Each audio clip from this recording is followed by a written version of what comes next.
လာပါရှင်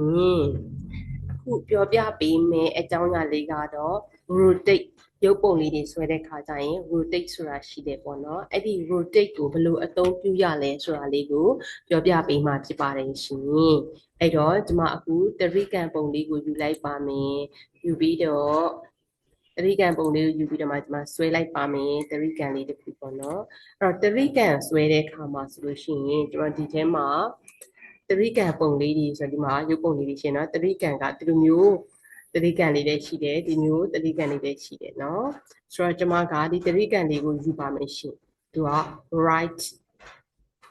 ညာဘက်ခြမ်းညီရဲ့ triangle လေးပေါ့နော်တရိကံလေးကိုယူလိုက်မင်းဟုတ်ပြီဒီတရိကံလေးကိုကျွန်မကအယောင်လေးတစ်ခုခြယ်လိုက်ပါမယ်ရှေ့အောက် line ကယူချင်တယ်ဆိုရင်ထားလို့ရရင်မယူချင်ဘူးဆိုတော့မှ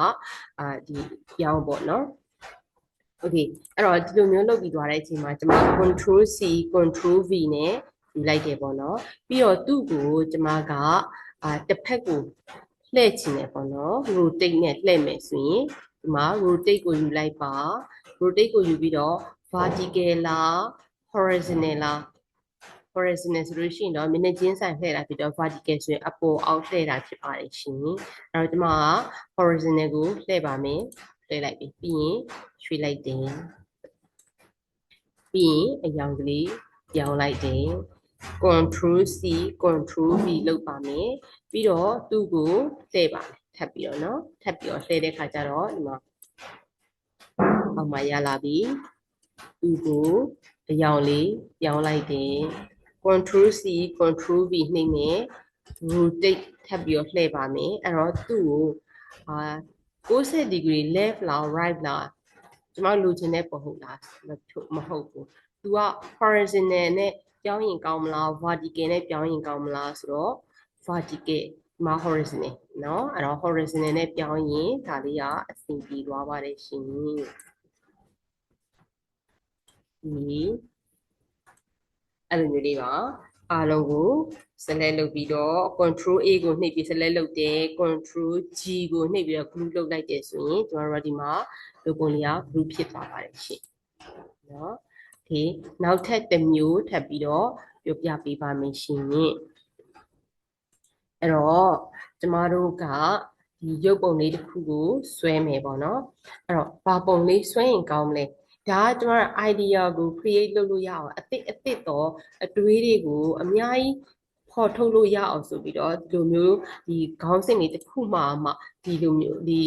အသုံးပြုတဲ့ tools လေးတစ်ခုပဲကျမပြောပြထားတာဖြစ်ပါတယ်เนาะ okay အဲ့ဆိုလို့ရှိရင်ကျမတို့နောက်တစ်ခုဝါလုံးဝိုင်းလေးဆွဲပါမယ်ဝါလုံးရှိအသစ်လေးယူ slide အသစ်လေးယူလိုက်ပါမယ်ရှင်ဝါလုံးဝိုင်းလေးဆွဲလိုက်ပါမယ်ရှင်ဝါလုံးဝိုင်းပြီးဆွဲပြီးမှအယောင်လေးတွေထည့်ပါမယ်အယောင်လေးတွေအဲ့တော့အယောင်လေးတွေကကျမက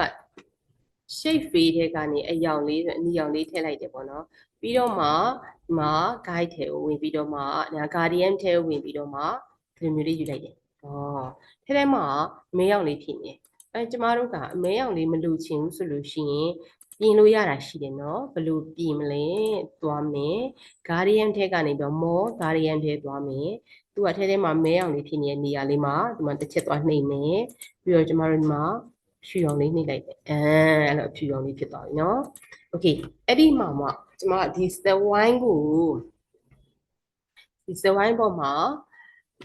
ဒီမှာလေးထောက်ကလေးယူပြီးတော့မှဆွဲလိုက်ပါမယ်ဆွဲလိုက်ပြီးတော့သူကိုအဖြူရောင်လေးထည့်လိုက်မယ်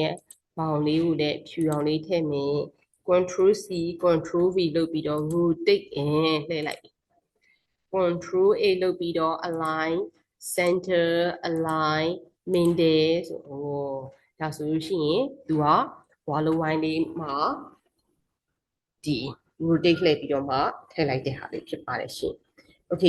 ဒါကိုမှနောက်ထပ်တစ်ခါထပ်ပြီးတော့စိတ်ချင်သေးတယ်ဆိုရင်ဒီမှာယူလိုက်မယ် control C control V လုပ်မယ် rotate လှည့်မယ်เนาะအဲ့တော့ rotate ကသူ့မှာကဘာရှိလဲဆိုတော့ဒီ ဘယ်ဘက်ခြမ်း90 degree ညာဘက်ခြမ်း90 degree ပြီးတော့ vertical horizontal ပဲရှိတယ် more rotation ထဲကိုဝင်သွားတဲ့ခါကြတော့မှဒီထဲမှာဒါ90 degree ဖြစ်နေတယ်အဲ့ဒီဟာကိုကျမတို့ကဒီ rotate ကိုဘယ်လောက် degree လှည့်ချင်လဲ45 degree လှည့်ချင်45ရိုက်ထည့်ပြီး enter နှိပ်လိုက်အောင်45 degree ဖြစ်သွား okay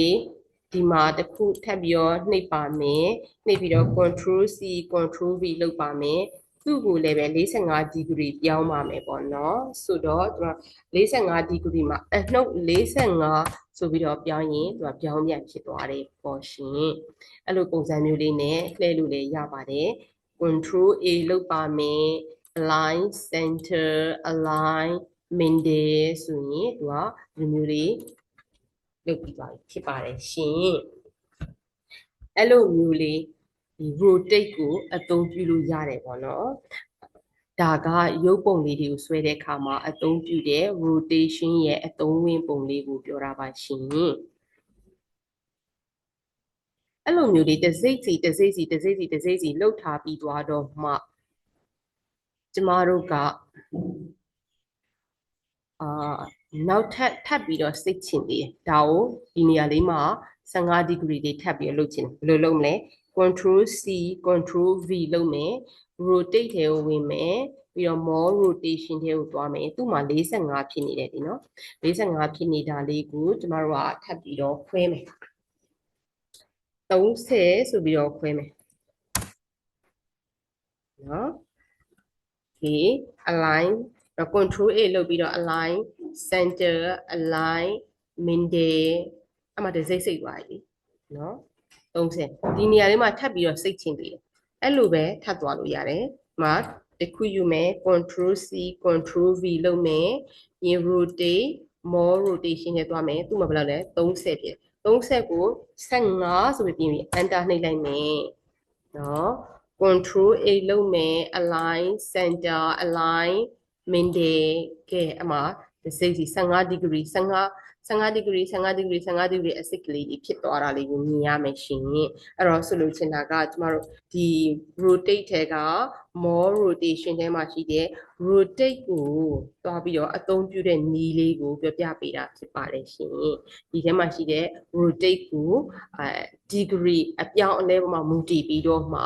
သူ့မှာရင်းချောင်းလေးတွေကရွက်ဖြည်းဖြည်းချင်းနဲ့စောင်းလာတာလေးကိုတွေ့ရတာမှာဖြစ်ပါတယ်ရှင်အဲ့တော့ degree ကိုစောင်းချင်လို့ရှိရင်ကိုယ်စိတ်ကူးထဲကရှိတဲ့အတိုင်းကိုစောင်းမယ်ဆိုစောင်းလို့ရတယ်သို့တော့ဒီမှာတစ်ခုလုပ်ပြမယ်နော်ဒါလေးကို control C control V လုပ်ပြီးတော့ဒီမှာအဝိုင်းလေးနဲ့အဲ့လိုမျိုးလေးစောင်းလို့ရတယ်သို့တော့ဒါဒီ degree ဘယ်လောက်မှန်လဲဆိုတာမသိချဘူးလေနော် control A လုပ်မယ် align center align middle သူကနည်းနည်းလေးကြီးတယ်သူကသေးတယ်အဲ့လိုမျိုးတွေဖြစ်မယ်ပေါ့နော်အားကြောင့်မလို့ကျမတို့ကဘာလုပ်ဖို့လုပ်လဲဆိုရင် degree လေးကိုတေးသေးချာချာလေးရိုက်ထည့်ခြင်းနဲ့ဆိုရင် more rotation ထဲက degree ဒီမှာရှိတဲ့ rotation ထဲမှာ degree လေးကိုတွားပြီးတော့ပြင်တာဟာအကောင်းဆုံးနည်းလမ်းဖြစ်ပါတယ်ရှင်စဝိုင်းတစ်ဝိုင်းမှာ360 degree ရှိတယ်ဆိုတော့က